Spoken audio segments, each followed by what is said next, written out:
दोस्तों ये video specially उन दोस्तों के लिए है जो अपरिमेय संख्या को सिद्ध करना सीखना चाहते हैं, यानी कि इरेशनल नंबर को कैसे प्रूव किया जाता है ये हम लोग सीखेंगे। तो दोस्तों आज के वीडियो में हम लोग 3 ऐसे क्वेश्चन सीखेंगे जिनको सीखने के बाद आपको जो है इरेशनल नंबर को प्रूव करने में कोई भी प्रॉब्लम नहीं होगी। साथ ही में हम लोग जो है इसके कॉन्सेप्ट को सीखेंगे कि जो है हम लोग अपरिमेय संख्या को कैसे सिद्ध करते हैं, यानी कि अगर यहाँ पे कोई हमको इरेशनल नंबर दे दिया जाए तो हम लोग कैसे प्रूव करेंगे, यही इस वीडियो में हम लोग कॉन्सेप्ट को सीखेंगे, क्योंकि कॉन्सेप्ट हमारा क्या है, पावर है। तो दोस्तों सबसे पहले आपको क्या पता होना चाहिए वो हम लोग जो है बात कर लेते हैं इसको सिद्ध करने के लिए। सबसे पहले आपको कुछ बेसिक बातें पता होना चाहिए। जैसे यहाँ पे हम आपसे कह दें कि भैया बताओ परिमेय संख्या क्या होती है, तो आप कहेंगे भैया परिमेय संख्या क्या होती है। भैया ध्यान देना, परिमेय संख्या भैया वे संख्याएं होती हैं जिनको हम P/Q में लिख सकते हैं, और Q कभी भी यहाँ पे जीरो नहीं होगा। क्यों क्या नहीं होगा भैया, जीरो नहीं होगा। मतलब भैया परिमेय संख्या किस रूप की होती है, P/Q के रूप की होती हैं। ध्यान देना, एग्जाम्पल से आपको समझाते हैं। यहाँ पर जैसे हम लिख दें 1/2, जैसे यहाँ पे हम लिख दें 3/4, तो भैया ये P हो गया, ये Q हो गया, ये P हो गया, ये Q हो गया। P/Q का मतलब क्या है भैया, परिमेय संख्या है। लेकिन एक बात याद रखना, कभी भी यहाँ पर जो Q होगा वो कभी भी जीरो नहीं होगा। अगर भैया जीरो हुआ तो जीरो का 4 में भाग देंगे तो भैया क्या होगा, अनंत रिजल्ट हमको मिलेंगे। तो भैया इसीलिए यहाँ पे Q कभी भी जीरो नहीं होगा, पहले ही आपको बता दिया जाएगा। ठीक है, एक बात और याद रखना, जो परिमेय संख्याएं होती हैं वो भैया करड़ी से बाहर निकल जाती हैं। जैसे √4 हो गया, √16 हो गया, √36 हो गया। बात समझ में आ गई। हमने 2 चीज़ें बताई, क्या क्या। परिमेय संख्या P/Q के रूप की होती हैं। परिमेय संख्या वे संख्याएं होती हैं जो करड़ी से बाहर निकल जाती हैं या फिर अंडर रूट से बाहर निकल जाती हैं। इस प्रकार से अगर इसको निकालेंगे तो 2 आ जाएगा, 16 को निकालेंगे तो 4 आ जाएगा, और √36 को निकालेंगे तो 6 आ जाएगा। समझ गए। परिमेय संख्या तो हमने सीख लिया, अब ये सीखते हैं कि अपरिमेय संख्या क्या होती हैं। अपरिमेय संख्या भैया, अपरिमेय संख्या वे संख्याएं होती हैं, क्या होती हैं, ध्यान देना। अपरिमेय संख्या वे संख्याएं होती हैं जिनको हम P/Q में लिख सकते हैं। एक बात हमेशा याद रखना कि यहाँ पर Q हमेशा हमेशा 1 रहेगा। जैसे हमने लिख दिया 1/2, तो भैया ये गलत हो गया। क्यों, क्योंकि यहाँ पर Q हमेशा हमेशा 1 रहेगा। जैसे हम लिख दें यहाँ पे 4 और इसके बटे में 1 जो होता है वो हाइड होता है। ठीक है, लगा भी सकते हैं, हटा भी सकते हैं, यानी कि Q हमेशा हमेशा 1 रहेगा। दूसरी बात, अपरिमेय संख्या भैया वे संख्याएं होती हैं जिनको करड़ी से बाहर नहीं निकाला जा सकता है। जैसे हम लिख दें √5, भैया इसको करड़ी से बाहर नहीं निकाल सकते, यानी अंडर रूट से बाहर नहीं निकाल सकते। जैसे यहाँ पे हम लिख दें √2, तो भैया इसको करड़ी से बाहर नहीं निकाल सकते, कितना भी कोशिश कर लो इसको बाहर नहीं निकाल सकते। उसके बाद जैसे हम यहाँ पे लिख दें √7, तो भैया इसको भी करड़ी से बाहर नहीं निकाल सकते। और जैसे यहाँ पे हम लिख दें √5 और यहाँ पे लिख दें 7, यानी 7/5, तब भी ये क्या है भैया, इरेशनल नंबर है। जैसे यहाँ पे लिख दें हम यहाँ पे 3 + 2 √5, तो ये भी आपका भैया क्या है, इरेशनल नंबर है। ये भी आपका क्या है भैया, इरेशनल नंबर है। मतलब क्या है, इरेशनल नंबर वे नंबर होते हैं जो भैया अंडर रूट से बाहर नहीं निकल सकते। तो आपको इतनी बात समझ में आ गई होगी। अब हम लोग सीखेंगे कि जो √5 है ये अपरिमेय संख्या है, तो इसको हम लोग कैसे प्रूव करेंगे। तो चलिए सीखते हैं। तो दोस्तों हमारा क्वेश्चन लिखा है कि सिद्ध कीजिए कि √5 एक अपरिमेय संख्या है। यहाँ पे आपको ध्यान देना पड़ेगा, क्या लिखा है, √5 है वो एक अपरिमेय संख्या है, एक अपरिमेय संख्या है, इसको सिद्ध करो। आप क्या करना, मानना। सबसे पहले क्या मानोगे, ध्यान देना, सबसे पहले माना जो भैया √5 है, यहाँ पे लिखा है एक अपरिमेय संख्या, आप इसका जस्ट उल्टा कर देना, आप मान लेना अपरिमेय को परिमेय। ठीक है, यानी कि माना जो √5 है एक कैसी संख्या है भैया, एक परिमेय संख्या है। एक कैसी संख्या है भैया, एक परिमेय संख्या है। ठीक है, अब यहाँ तक करने के बाद आपको एक चीज़ ध्यान देनी पड़ेगी। क्या, हमने आपको बताया था कि जो परिमेय संख्या होती है उसको P/Q में लिख सकते हैं, यानी कि भैया √5 बराबर और परिमेय संख्या की जगह पे हम लिखेंगे P/Q। इतनी बात समझ में आ गई भैया। इसके बाद ये वाला देखो Q कहाँ पे है, आप कहेंगे भैया भाग में है या फिर बटे में है, उधर जाएगा तो गुणे में चला जाएगा, यानी कि क्या बन जाएगा, P बराबर √5 क्यों, ये इस प्रकार से, ये हमने सीधा करके लिख दिया। भैया इसको उधर भेजो, भाग में चला जाएगा, नहीं सॉरी भाग में है, गुणे में चला जाएगा, यानी कि √5 क्यों बन जाएगा। क्या बन गया, P बराबर √5 क्यों। बात समझ में आ गई। उसके बाद अब यहाँ पे क्या करेंगे भैया, अब आप क्या करना, दोनों तरफ का वर्ग कर देना, दोनों तरफ वर्ग कर देने, दोनों तरफ वर्ग करने पर। तो भैया हम जब दोनों तरफ वर्ग करेंगे, इसका मतलब इसका भी वर्ग करेंगे, इसका भी वर्ग करेंगे। वर्ग का मतलब होता है ऊपर जो है क्या करेंगे, स्क्वायर लगाएंगे, यानी कि P का होल ऑफ स्क्वायर बराबर √5 क्यों का होल ऑफ स्क्वायर, इस प्रकार से। अच्छा भैया P का जब वर्ग करेंगे तो वो क्या हो जाएगा, P² ही रहेगा। अब भैया जब इसका करेंगे तो ये भैया स्क्वायर जो है दोनों के लिए है। अब भैया जब √5 का स्क्वायर करेंगे, ध्यान देना, √5 का जब हम स्क्वायर करते हैं तो क्या होता है, स्क्वायर से भैया रूट कट जाता है, यानी कि सिर्फ क्या मिलेगा हमको, 5 मिलेगा। यहाँ पर भैया क्यों स्क्वायर, क्यों का स्क्वायर करना है, यानी कि क्या बन जाएगा भैया, क्यों स्क्वायर ही बन जाएगा। इतनी बात समझ में आ गई आपको, ठीक है। अब यहाँ पे भैया हमको क्या करना पड़ेगा, हमको सिर्फ और सिर्फ 2 लाइनें लिखनी है। क्या, चूँकि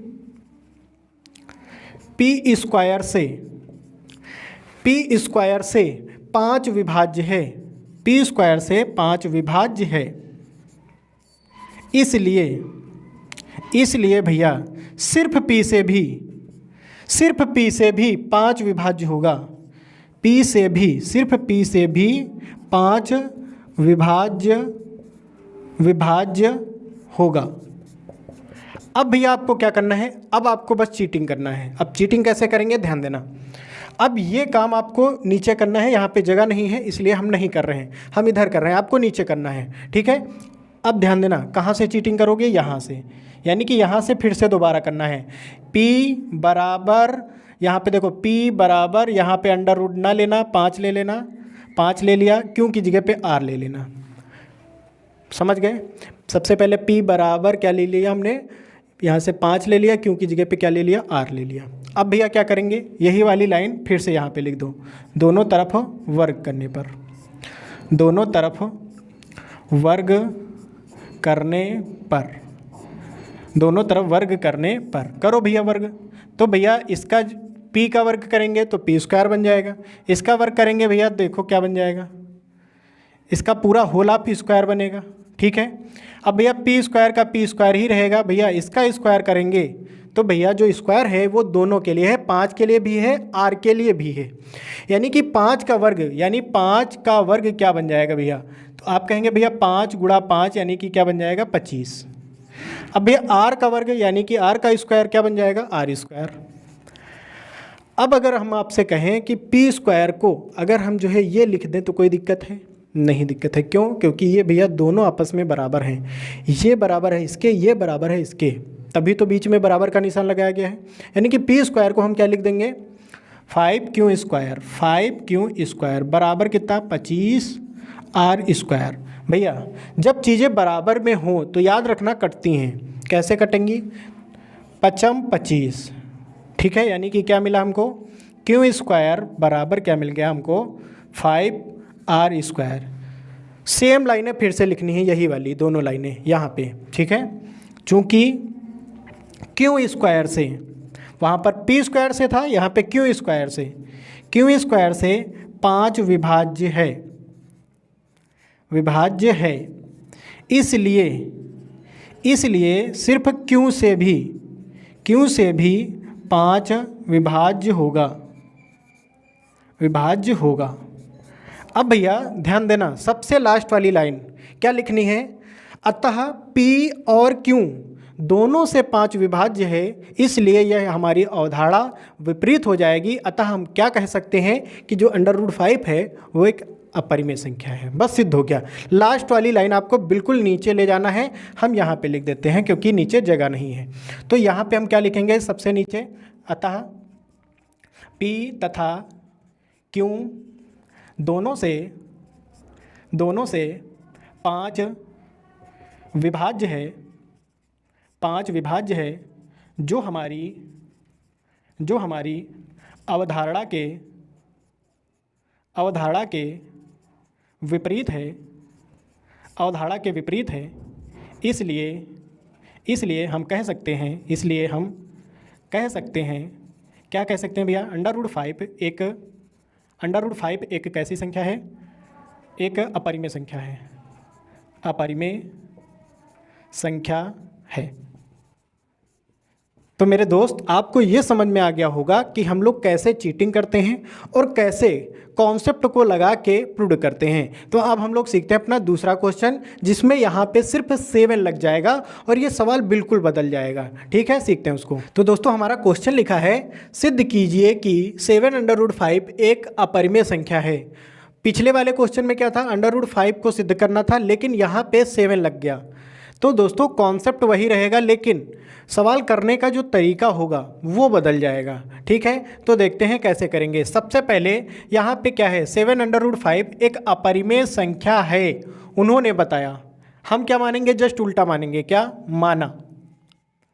माना 7√5 एक परिमेय संख्या है। एक कैसी संख्या है भैया, परिमेय संख्या है। ठीक है, अब यहाँ पे 7√5 के बाद क्या करेंगे भैया, परिमेय संख्या को हमने बताया था कि परिमेय संख्या को P/Q लिखा जाता है। तो यहाँ पे हम क्या लिख लेंगे भैया, P/Q लिख लिया। उसके बाद भैया जो भाग में है उसको कहाँ भेजेंगे, बराबर के उस तरफ, तो कहाँ जाएगा, गुणे में। या फिर एक काम और कर सकते हैं आप, यहाँ पे देखो 7 जो है ना वो √5 के गुणे में है, तो इधर से ज़्यादा आसान हो जाएगा। ठीक है, तो यहाँ पे क्या है, √5 है बराबर P/Q, लेकिन यहाँ पे 7 कहाँ पे जाएगा भैया, गुणे में है तो बटे में जाएगा, यानी कि यहाँ पे आ जाएगा बटे में। अब भैया एक बात याद रखना, सबके बटे में 1 होता है, यानी कि 7 के बटे में 1 हो गया। अब भैया क्या करेंगे, √5 यहाँ पर भैया P/Q, ध्यान देना, इसको सॉल्व करना है। ये भैया अंश बटे हर, ये भी अंश बटे हर बन गया। अब भैया इसको कैसे सॉल्व करेंगे, ऊपर वाला सेम रखना, जब ये वाला ऊपर जाता है तो उल्टा हो जाता है, यानी कि इसको हम उल्टा कर देंगे तो ये बन जाएगा 1/7। अब यहाँ पे भैया √5 बराबर गुणा भैया सामने सामने कर देंगे, P/P, और ये हो जाएगा हमारा 7Q। अब यहाँ पे आपको बस एक लाइन लिखनी है, क्या, ये जो √5 है वो एक अपरिमेय संख्या है, और ये जो है भैया एक परिमेय संख्या है। परिमेय संख्या ये कैसे है, यहाँ पर अगर हम जो है कुछ मान लें, एक ही मान लें, यहाँ पर 2 मान लें, तो यहाँ पे 1, यहाँ पे 2, यानी 7 दूना 14, यानी 1/14। 1/14 क्या बन गया, परिमेय संख्या। ठीक है, 0 तो आया नहीं ना, आपको सिर्फ 0 नहीं लेना है। क्यों को 0 नहीं लेना है, 0 के अलावा कुछ भी लो, यहाँ पे चाहे 2 लो चाहे 3 ले लो।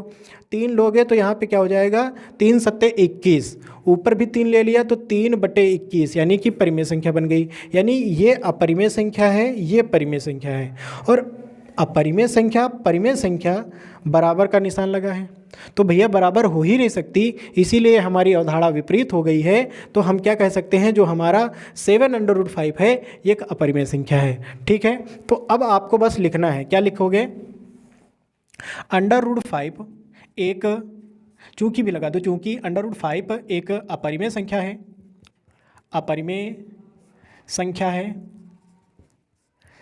है, तथा जो हमारा लिखा हुआ है क्या, P/7Q एक परिमेय संख्या है, एक परिमेय संख्या है, जो हमारी अवधारणा के विपरीत हो जाएगी। क्यों, क्योंकि भैया ये बराबर इसके नहीं हो सकती। ठीक है, तो जो हमारी अवधारणा के विपरीत है, इसलिए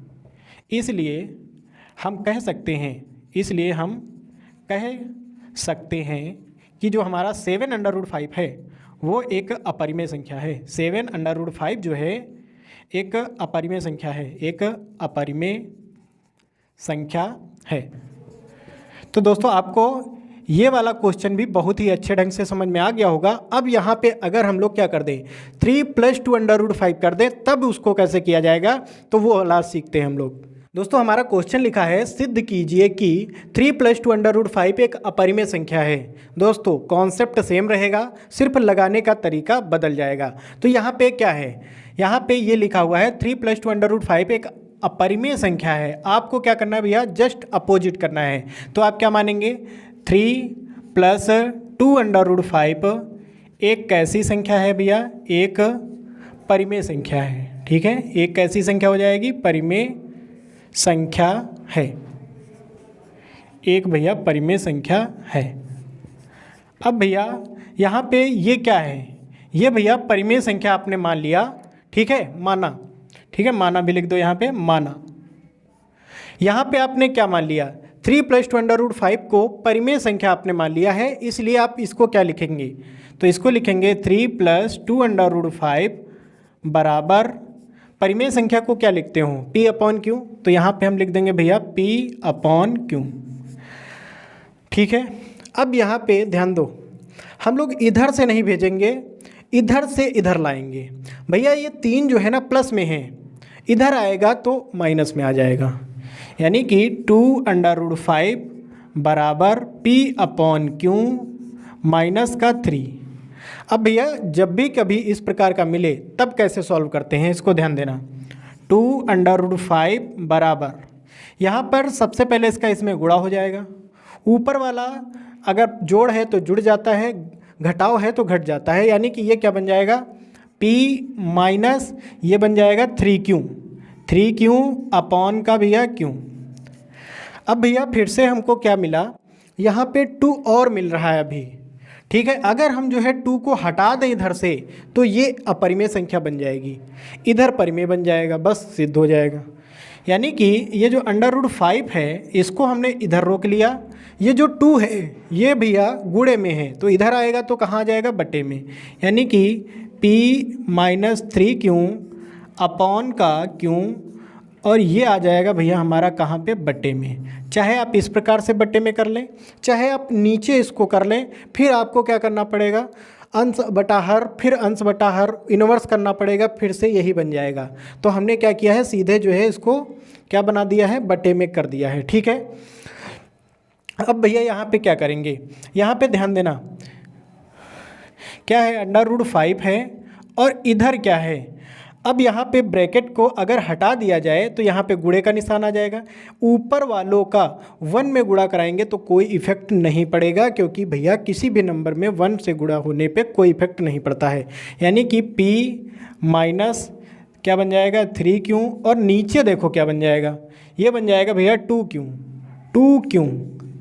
अब भैया ये देखो अपरिमेय संख्या है, ये परिमेय है। अब परिमेय कैसे है, अगर यहाँ पे हम P को 2 मान लें और Q को कुछ भी 3 मान लें तो यहाँ पे 2 रखेंगे, ठीक है, यहाँ पे 3 रखेंगे। जब हम यहाँ पे कैलकुलेशन करेंगे तो जो है P/Q के रूप का ही आएगा, चाहे वो माइनस में आए चाहे वो प्लस में आए, तो परिमेय के रूप का आएगा। यानी कि ये परिमेय हो गया, ये अपरिमेय हो गया, बीच में लगा है बराबर। तो भैया दोनों बराबर हो ही नहीं सकते, यानी कि परिमेय अपरिमेय कभी बराबर हो ही नहीं सकते, इसलिए ये हमारी अवधारणा विपरीत हो जाएगी। इसीलिए हम क्या कह देंगे, ये जो संख्या लिखी है वो इरेशनल नंबर है।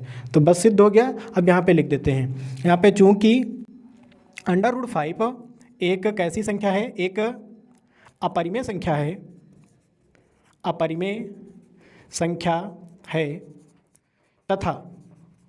तथा P - 3Q अपॉन का 2Q कैसी संख्या है भैया, परिमेय संख्या है, परिमेय संख्या है, जो हमारी अवधारणा के विपरीत है, जो हमारी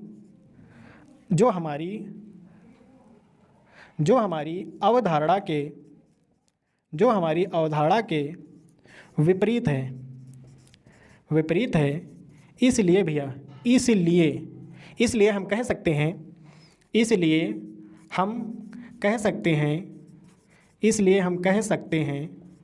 कि जो 3 + 2√5 है वो एक अपरिमेय संख्या है, अपरिमेय संख्या है। तो दोस्तों हमें आशा है कि आपको तीनों क्वेश्चन बहुत ही अच्छे ढंग से समझ में आए होंगे। अगर आपको तीनों क्वेश्चन बहुत ही अच्छे ढंग से समझ में आ गए हैं तो वीडियो को लाइक कर देना और चैनल को सब्सक्राइब कर लेना और इसी प्रकार के कॉन्सेप्ट के लिए हमारे साथ जुड़ जाना। हम लोग मिलेंगे किसी ऐसे ही शानदार टॉपिक के साथ। तब तक के लिए जय हिंद, वंदे मातरम।